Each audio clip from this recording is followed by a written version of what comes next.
నేను జిఆర్ మహర్షి. ప్రశాంత్ కిషోర్ గారు మళ్ళీ వార్తల్లోకి వచ్చారు. కరణ్ థాపర్ గారితో ఇంటర్వ్యూ ఏదో చేస్తూ నేను ఎప్పుడు అన్నాను, నేనేం మాట్లాడలేదు, అప్పుడు ఏదో బుకాయించుతూ ఆయన అడ్డంగా దొరికిపోయాడు.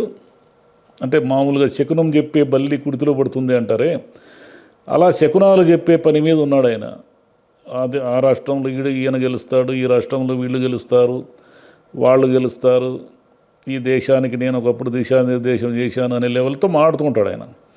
ప్రశాంత్ కిషోర్ అంటే ఎవరంటే డబ్బులు తీసుకొని రాజకీయ నాయకుల కోసం పనులు చేసి పెట్టే ఒక, ఆయన ఏమనాలి, విశ్లేషకుడు అనాలా లేదా ఒక ప్రైవేట్ టీం అనాలి అంతే ఆయన్ని. ఆయన ఏమిటంటే ఒకప్పుడు హిమాచల్ ప్రదేశ్లో కాంగ్రెస్ ఓడిపోతుందని, తెలంగాణలో బీఆర్ఎస్ గెలుస్తుందని చెప్పాడు. అక్కడ ఆయన చెప్పిన 2 జోస్యాలు ఫలించలేదు.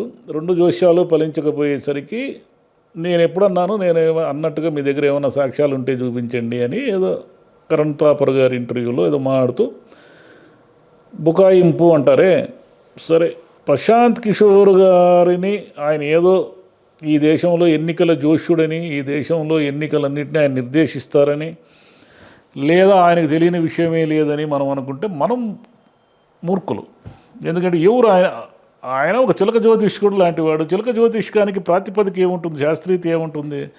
చిలక వస్తుంది, నోటికొచ్చిన ముక్కుతో అది ముక్కు కదా, నోరు అనకూడదేమో, ఏదో ముక్కుతో ఏదో ఒకటి తీస్తుంది. ఆ తీసిన దాంట్లో ఏదో నీకు శాంతి కలుగుతుంది, శుభం కలుగుతుంది, నీకు అయిన వాళ్ళే నీకు వెన్నుపోటు పొడుస్తారంటే అయిన వాళ్ళే కదా వెన్నుపోటు పొడిచేది. కాని వాళ్ళు ఎట్లా పొడుస్తారు వెన్నుపోటు? కానీ వాళ్ళు డైరెక్ట్గా ఎదురుగా నిలబడతారు, అయిన వాళ్ళు వెనుకుంటారు కాబట్టి వాళ్ళు వెన్నుపోటు పొడుతారు. ఇలాంటి వాక్యాలు ఏవో ఉంటాయి. మనం ఓహో ఇవన్నీ నిజంరా బాబు, చిలక జ్యోతిష్కుడు బాగా చెప్పాడు, అది మన ఈగో సాటిస్ఫాక్షన్ అనమాట. ఏదో అతని చేతిలో 10, 20, 30 ఆయనకి ఏదో ఒక రేట్ ఉంటుంది. చిలక జ్యోతిష్కుడు కాబట్టి ఒక 50 రూపాయలు తీసుకుంటాడు, లేదా 100 రూపాయలు తీసుకుంటాడు. ప్రశాంత్ కిషోర్ కాబట్టి కోట్ల రూపాయలు తీసుకుంటాడు. అంతే తేడా పెద్ద. అంటే ఇన్నాళ్ళు మరి ప్రశాంత్ కిషోర్ ఏదో చెప్పేశాడు, ఆయన వల్ల ఐపాక్ టీం వల్ల అది ఒరిగింది, ఇది ఒరిగింది. గతంలో జగన్ గారు కూడా పెట్టుకున్నారు కదా, ఇప్పుడు కూడా చంద్రబాబు గారు కూడా ఇండైరెక్ట్గా ఏదో పెట్టుకున్నట్టున్నారు, తెలుగుదేశం కార్యకర్తలాగానే మాట్లాడుతున్నారు. మరి అప్పుడేమి ఆయన మాటలకు అప్పుడు మోదీ గారిని గవర్నమెంట్లోకి తెచ్చారు కదా. ఇవన్నీ అంటే ఆయన ఒక పని చేశారు, ఒక ఐపాక్ టీం అని పెట్టుకొని దాంట్లో ఏదో సర్వేలో అవే ఇవో ఏదో సోషల్ ఇంజనీరింగ్ చేస్తా, నేను ఏదో పథకాలు పెడతా, నేను ఐడియాలు ఇస్తా, ఒక ఐడియాలు ఏవో ఇచ్చారు. వీళ్ళకి అన్ని కాలం కలిసి వచ్చి వీళ్ళు గెలిచారు అంతే తప్ప ప్రశాంత్ కిషోర్ గారి వల్లే ఈ దేశంలో ఎన్నికలు నిర్దేశితమై ఆయన వల్లే అభ్యర్థులందరూ గెలిచే పని ఉంటే ఆయనే గెలుస్తాడు కదా. మరి ఆయన బీహార్లో పార్టీ పెట్టుకుని ఆ పార్టీని జెండా చాప చుట్టేసి ఇంటికి మరి ఇంటర్వ్యూలు ఇచ్చుకుంటూ తిరుగుతున్నాడు. ఆయన బీహార్ ముఖ్యమంత్రి అయి ఉండేవాడు కదా. కాబట్టి ఇవన్నీ కూడా ఫేక్. ప్రశాంత్ కిషోర్ కావచ్చు, ఇంకోరు కావచ్చు, జనంలో ఒక అభిప్రాయాన్ని నిర్మించడానికి, జనంలో ఒక అభిప్రాయాన్ని ఏర్పరచడానికి ఏదో కొంత చిన్న కృషి ఏమైనా చేస్తారేమో కానీ వీళ్ళే మొత్తం జనాభిప్రాయాన్నంతా మౌల్డ్ చేస్తారు. జనం ఓట్లు వేయడానికి రకరకాల కారణాలు ఉంటాయి, వాళ్ళకి రకరకాల కోపాలు ఉంటాయి, లేదా రకరకాల ఆశలు ఉంటాయి. ఈ పార్టీ వస్తే ఇవన్నీ మాకు చేస్తుందనే ఆశ ఉంటుంది. ఈ పార్టీ 5 ఏళ్ళు అధికారంలో ఉండి మమ్మల్ని మోసం చేసేసింది, మా కొంప ముంచింది అనే అభిప్రాయం ఉంటుంది. ఇట్లా రకరకాలు. అంటే ఆ ఊరిలో ఉన్న నాయకుడు వాళ్ళకి నచ్చకపోవచ్చు, లేదా ఆ ఊరిలో ఉన్న నాయకుడు పార్టీతో సంబంధం లేకుండా వాళ్ళకి చాలా ఇష్టడై ఉండొచ్చు. ఇట్లా ఎన్నెన్నో కారణాలు ఉంటాయి జనం ఓటేయడానికి. అంతే తప్ప జనం పలానా పీకే చెప్పాడు, పలానా ఐపాక్ చెప్పిందని ఎవరు ఓటేయరు. అసలు ఐపాక్ వాళ్ళు ఎవరు? మామూలు జనానికి, ఊర్లలో ఓటేసే జనానికి ఐపాక్ తెలియదు, పీకే తెలియదు. మనం చదువుకున్న వాళ్ళందరూ దీని మీద డిస్కషన్స్ చేసి ఏదో టైంపాస్ చేయాల్సిందే తప్ప ఇంక వేరే ఏమీ ఉపయోగం లేదు ప్రశాంత్ కిషోర్ వల్ల. ప్రశాంత్ కిషోర్ మనకి ఏ శాస్త్రీయ ప్రాతిపదిక ఏమీ లేకుండా ఈ మధ్య చిత్తుగా ఓడిపోతాడు జగన్ అని చెప్పాడు. సరే, ఆయనకి ఏదైనా ఒక శాస్త్రీయ ప్రాతిపదిక ఉంటే ఓడిపోతాడని చెప్పినా పర్లేదు. తెలుగుదేశం ఎందుకు గెలుస్తుందో ఆయన చెప్పలేడు, వైసీపీ ఎందుకు ఓడిపోతుందో చెప్పలేడు, ఊరికి రఫ్గా చెప్తున్నాడు.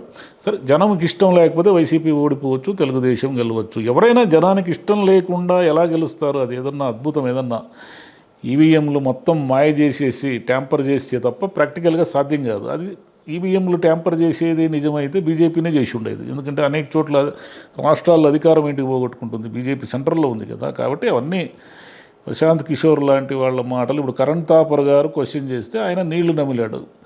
నీళ్లు నమ్మడం అంటే కొంతసేపు నేను ఎప్పుడు అన్నాను, నేను ఎప్పుడు అనలేదు హిమాచల్ ప్రదేశ్ తెలంగాణ గురించి నేను మాట్లాడనే లేదు. నేను ఎప్పుడు అన్నారు మీ దగ్గర సాక్ష్యాలు ఉంటే చూపించండి అన్నాడు. సాక్ష్యాలు చూపించేసరికి ఉన్నాయి మా దగ్గర అనేసరికి ఇంకా అటు ఇటు అయిపోయి పక్కకి వెళ్ళిపోయాడు. కాబట్టి రేపు ఈరోజు ప్రశాంత్ కిషోర్ కావచ్చు, రేపు ఇంకో కిషోర్ కావచ్చు వీళ్ళందరూ కూడా ఊరికే నాయకుల దగ్గర ఇప్పుడు ఎన్నికలు ఆల్రెడీ భ్రష్టు పట్టిపోయినాయి. నాయకులు రాజకీయాలను భ్రష్టు పట్టించేశారు. ఈ భ్రష్టు పట్టించిన వాళ్ళకి మరింత భ్రష్టు పట్టించేదానికి వీళ్ళంతా వస్తారనమాట. అంటే వీళ్ళందరూ కూడా విశ్లేషకులను లేదంటే వీళ్ళందరూ వ్యూహకర్తలను ఇలాంటి రకరకాల పేర్లతో వచ్చేసి మన దేశం మీద పడి వాళ్ళు కోట్లు సంపాదించుకుంటారు. వాళ్ళు చెప్పే నీతి వాక్యాలు, వాళ్ళు చెప్పే దీని ఆధారంగా ఏదో దేశంలో రాజకీయాలన్నీ అద్భుతంగా మారిపోతాయి అని జనం ఎవరన్నా నమ్మితే అంతకంటే అమాయకత్వం లేదు. ఎందుకంటే పేదవాళ్ళు స్వాతంత్రం వచ్చినప్పటి నుంచి పేదవాళ్ళుగానే ఉన్నారు. ఇంకా డబ్బున్న వాళ్ళుగా మారిపోతున్నారు. మీరు ఒకసారి అఫిడవిట్లు పరిశీలించండి. అఫిడవిట్లు పరిశీలిస్తే అందరూ ప్రజాసేవ కోసమే రాజకీయాల్లోకి వచ్చామంటున్నారు. కానీ మరి 10 ఏళ్ల క్రితం అఫిడవిట్ ఇప్పుడు అఫిడవిట్ చూస్తే ఎన్ని వందల కోట్ల తేడా ఉంది ఒక్కొక్కరికి. అసలు నాయకులు ఇప్పుడు నార్మల్గా లేరు. నార్మల్ ప్రజల్లాగా వీళ్ళు జీవించడానికి కొంచెం కూడా ఇష్టపడలేదు. ఎప్పుడైతే సాధారణ మనిషికి బిస్లరీ వాటర్ 20 రూపాయల వాటర్ అందుబాటులోకి వచ్చిందో నాయకుడు 1000 రూపాయల వాటర్ తాగడం మొదలుపెట్టాడు. ఎప్పుడైతే 3000 రూపాయలు 3500 రూపాయలు విమాన ప్రయాణం సాధారణ ఒక మధ్యతరగతి వాడు కూడా చేయడానికి అందుబాటులోకి వచ్చిందో నాయకులు స్పెషల్ ఫ్లైట్లో తిరగడం మొదలుపెట్టారు. అంటే సామాన్యులతో కలిసి ప్రయాణించడానికి, సామాన్యులు తినే తిండి తినడానికి, సామాన్యులు తాగే నీరు తాగడానికి కూడా ఇష్టపడని నాయకులున్న ఈ దేశంలో మార్పులు గీర్పులు అద్భుతమైన సంస్కరణలు ఇంకేవేవో వచ్చేస్తాయని ఆశించడం అంత మూర్ఖత్వం ఇంకోటి లేదు. ఈ చిలక జ్యోతిష్కులు ఎలాగైతే ఎప్పుడు ప్రపంచం అంటే దేశమంతా అది పంజరం పట్టుకొని తిరుగుతూ ఉంటారో ప్రశాంత్ కిషోర్ లాంటి వాళ్ళు కూడా అట్లా పంజరం ఓడి పట్టుకొని మనల్ని చిలకలుగా చేసి జోస్యం చెప్పేదానికి తిరుగుతూ ఉంటారు. కాబట్టి ఇదంతా టైం వేస్ట్ ఆయన గురించి ఎక్కువసేపు మాట్లాడుకోవడము. Thank you.